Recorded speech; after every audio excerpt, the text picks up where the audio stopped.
We're back with the Fox News alert. Overnight, actually within the last hour, Israel has approved Congresswoman Rashida Tlaib's request to visit the West Bank on humanitarian grounds so she could see her grandmother.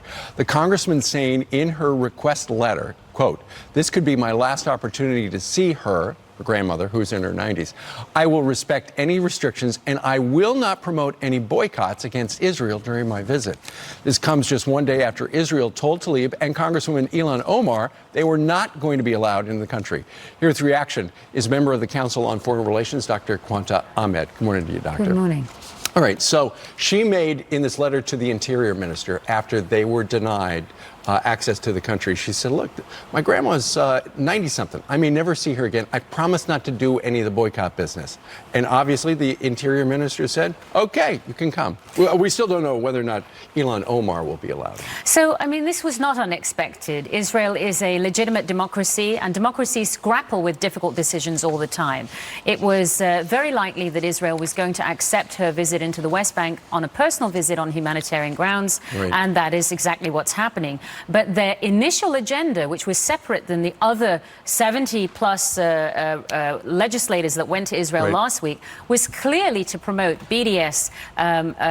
Explain what BDS is. Ideology. BDS means boycott, divestment, sanctions. It masquerades as a boycott for the humanitarian rights or the elevation of rights of Palestinian people. But it actually is the delegitimization of the existence of Israel. It is looking for denormalization of international relations with Israel.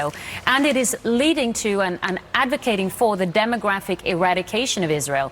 What does that mean to people at home? These are this is a global movement, 10 to 15 years in duration, that seeks to right. end Israel as we know it. And you feel that by endorsing BDS, this boycott, essentially, that's a legal cause for denying them access. There are laws in Israel that do state that. If they are permitted to do BDS, pro-BDS agitation as members of as members of the American government, it's going to be a huge boost to the movement internationally. Well, you know, this ball got rolling, I believe it was yesterday, when the President of the United States sent out a tweet and said, if Israel lets in these congresswomen, it would show real weakness on their part. And then Netanyahu said, you know what, he's right, we're going to deny it. So to be fair to the Israelis, this debate has been raging inside Israel for months about the pros and cons of allowing them in. Many of my close Israeli friends were very much in favor of both of these firebrands coming into the country to learn about Israel. As we saw their itinerary... That would be helpful, wouldn't it? That would be helpful if they were open-minded, but their own itinerary was funded by a very pro-BDS movement inside the territories, did not include any engagement with Israeli officials, did not seek to learn about, for instance, Yad Vashem, about the Holocaust. They were there for specific incendiary purposes. And remember, attacking Israel and saying it's not democratic for not allowing elected officials in right. is unfair. The United States has banned elected Israeli parliamentarians from coming here. Britain and the United States banned Narendra Modi when he was governor of Gujarat and put a 10-year diplomatic ban on him. So that does not preclude Israel's decision. So, all right, so Israel's going to let in Rashida Tlaib. What should they do about Omar? I would be in favor of banning her permanently, even though I recognize the political cost to Israel for doing that.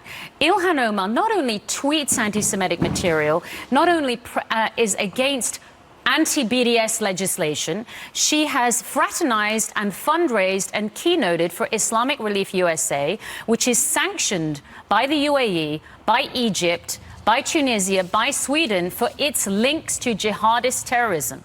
So do we want an elected American official going in any kind of official capacity with those associations? We wouldn't permit that here. Free speech aside. Well, let's see what Israel does decide. All right, Dr. Quanta Ahmed, always a pleasure. Pleasure. Thank you. Thank you.